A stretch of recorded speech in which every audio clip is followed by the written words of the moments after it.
Bonjour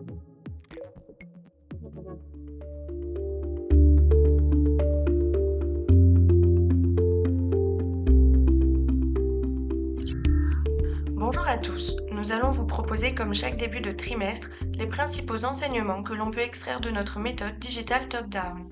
Notre méthode consiste à évaluer l'attractivité des actions européennes au regard de 4 piliers d'analyse complémentaires.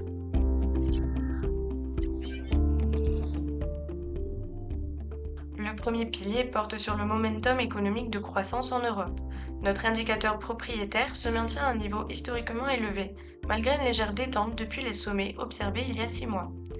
La croissance économique à horizon 12 mois ne devrait pas fléchir. Le consensus des économistes anticipe une croissance du PIB de plus 1,0% en 2025 en zone euro, contre plus 0,8% en 2024. Toutefois, il ne faut pas exclure que ce signal cyclique porteur pour les actions depuis désormais 21 mois ne s'inverse courant 2025.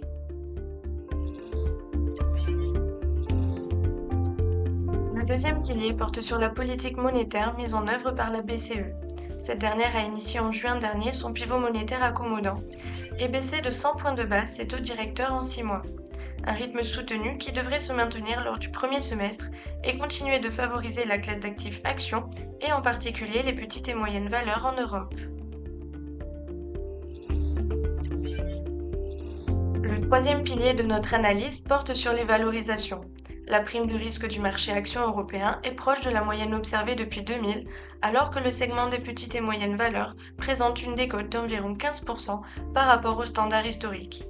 Dans ce contexte, il ne serait pas surprenant d'observer au cours du premier semestre une surperformance significative du segment des petites et moyennes valeurs, ce qui permettrait de normaliser les valorisations des différents compartiments du marché en absolu comme en relatif.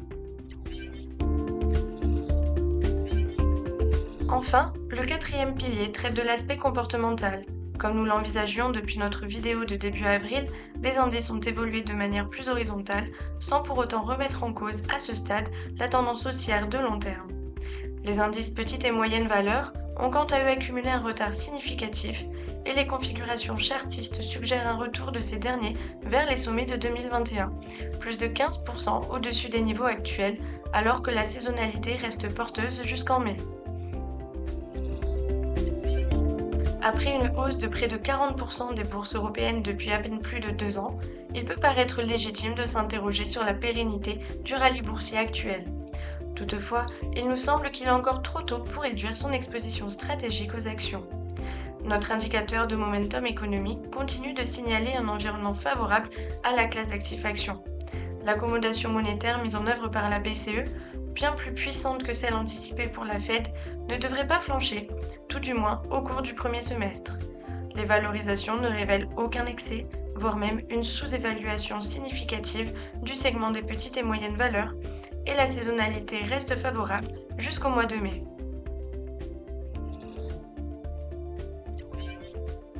Voilà, c'est tout pour aujourd'hui. Nous vous donnons rendez-vous au début du prochain trimestre pour un nouveau point de marché avec Shine Capital.